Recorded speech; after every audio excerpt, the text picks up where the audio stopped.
brought to you by Silver Pumps. Top quality और consistent performance के लिए सिर्फ सिल्वर पंप्स नाम याद रखना। ये तय करना पड़ेगा हम लोगों को कि हमको गठबंधन के साथ चलना है या अकेले चलना है। दिल्ली चुनाव परिणाम के बाद अब बिहार में गठबंधन को लेकर सवाल उठने लगे हैं और इसका साइड इफेक्ट भी यानी कि अब असर भी दिखना शुरू हो चुका है। कांग्रेस पार्टी के दिग्गज नेता और लोकसभा सांसद तारिक अनवर ने अपनी पार्टी पर सवाल उठा दिया है और साफ तौर पर उन्होंने कहा कि पार्टी को अब अपनी रणनीति स्पष्ट करने की जरूरत है। गठबंधन पर उनसे सवाल पूछा गया तो उन्होंने कहा कि पार्टी को अब इस पर स्पष्ट रुख अपनाना चाहिए। तारिक अनवर के इस बयान से सियासी खलबली मच गई और इसे साल 2025 यानी कि साल बिहार विधानसभा चुनाव से जोड़कर देखा जाने लगा कि क्या कांग्रेस पार्टी एकला चलो की नीति पर चलेगी या लालू प्रसाद और लेफ्ट पार्टियों के साथ उनका गठबंधन रहेगा। तारिक अनवर के बयान के बाद से बीजेपी हमलावर हो गई। बीजेपी प्रवक्ता प्रभाकर मिश्रा ने तारिक अनवर के बयान को अकुलाहट वाला बयान बता दिया तो वहीं बचाव में आरजेडी और कांग्रेस आई।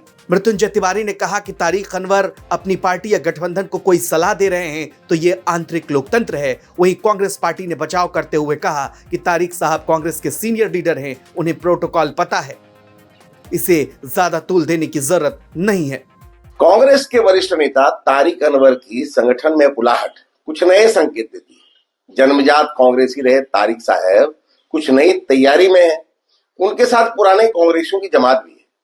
कांग्रेस की राजनीतिक रणनीति पर आए उनकी कमेंट उनके अंदर मचल रही भीतरिया अनबन को जाहिर करती है। संगठन में एकला चलो की राजनीति से घबराए और विचलित तारिक अनवर किसी नए आशियाने की तलाश में है। उनके कटिहार संसदीय क्षेत्र में भाजपा नेतृत्व एनडीए की सरकार ने विकास का जो अभूतपूर्व कार्य किया है उससे इलाके में वोटर का भी उन पर दबाव है। अब यह तो आने वाला समय ही बताएगा कि उनकी राजनीति की गाड़ी किधर घूमती है। देखते जाइए होता क्या है। एक कांग्रेस पार्टी के माननीय सांसद श्री तारिक अनवर साहब सीनियर लीडर हैं और ये अगर अपनी पार्टी को गठबंधन को कोई सलाह दे रहे हैं, ये तो आंतरिक लोकतंत्र है, ये बता रहा है। बीजेपी के तरह तो जेडीयू की तरह है नहीं। तो यहाँ तो अब बिहार में चुनाव होना है तो पूरी मजबूती के साथ इंडिया गठबंधन इंटैक्ट है और तेजस्वी यादव जी के नेतृत्व में चुनाव लड़ेगी। और जिस तरह झारखंड में चुनाव परिणाम में बीजेपी को विरोधियों को धूल चटाई थी, उसी तरह से बिहार में एनडीए को धूल चटाएंगे और बिहार में 25 में तेजस्वी सरकार बनाएंगे। ये संकल्प बिहार की जनता का है। तेजस्वी जी ने जिस तरह से 2020 के चुनाव में परफॉर्मेंस किया था, इसके बाद 17 महीने जब सरकार में रहने का मौका मिला तो जो काम करके दिखाया है तो जनता का विश्वास आशीर्वाद जीता है।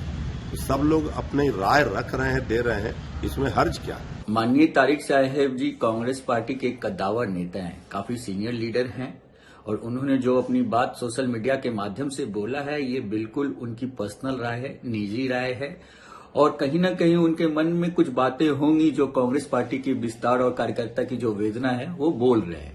लेकिन उनको सारे सिस्टम सारे प्रोटोकॉल्स पता है कि कौन सी बात को कहां रखनी चाहिए।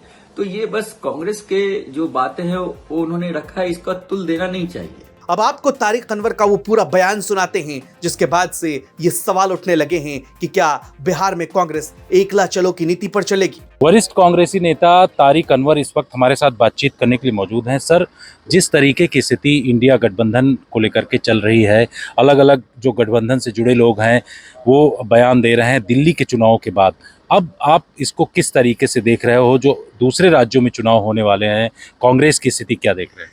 देखिए, इसका अंतिम फैसला तो जो हमारा केंद्रीय नेतृत्व है वो करेगा कि आगे हम गठबंधन के साथ किस तरह चलेंगे। जो भी फैसला उनको लेना है वो फैसला लेंगे जो पार्टी के हित में है। मैंने भी अपनी राय दी है। मैंने कहा है कि ये तय करना पड़ेगा हम लोगों को कि हमको गठबंधन के साथ चलना है या अकेले चलना है।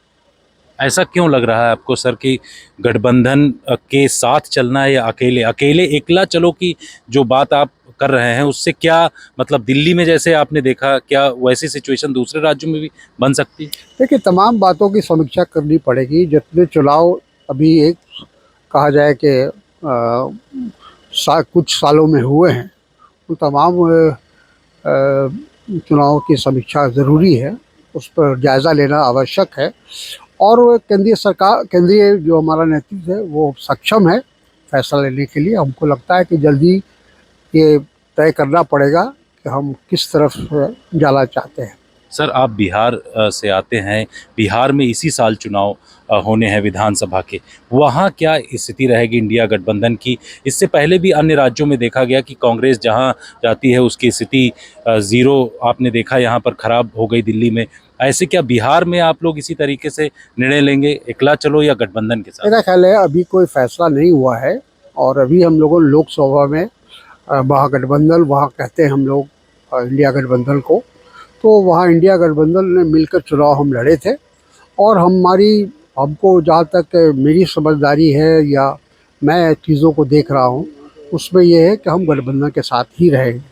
सर, पार्टी में रिस्ट्रक्चरिंग को लेकर के भी एक तरीके से कदम मेरा बढ़ाने ख्याल है की बात। कि पार्टी का रिस्ट्रक्चर होना चाहिए और ये बात बार बार हमारे राष्ट्रीय अध्यक्ष ने भी कहा है कि जल्दी हम उस पर तब्दीली लाएंगे, बदलाव लाएंगे और जो सक्षम लोग हैं, जो जमीन से जुड़े लोग हैं, उनको आगे बढ़ाया जाएगा। गौरतलब है कि दिल्ली विधानसभा चुनाव नतीजा आने के बाद इंडिया अलायंस के भीतर खलबली मची है। सवाल उठ रहा है कि अगर आम आदमी पार्टी और कांग्रेस का गठबंधन दिल्ली में होता तो चुनाव परिणाम बेहतर होते।